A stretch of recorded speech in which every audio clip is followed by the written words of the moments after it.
bit on my panel.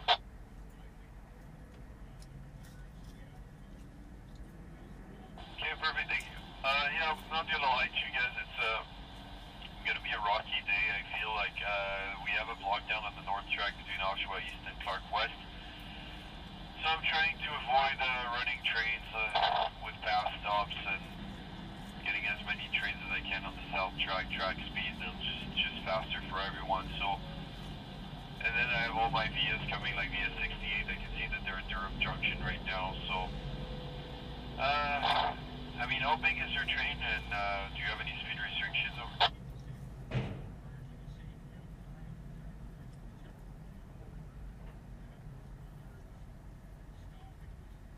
Okay, understood.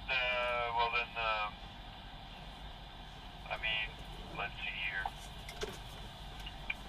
Yeah, I'll take you, but after the meet, 37 and VIA 68. I also have like VIA 67, 645 that are coming in.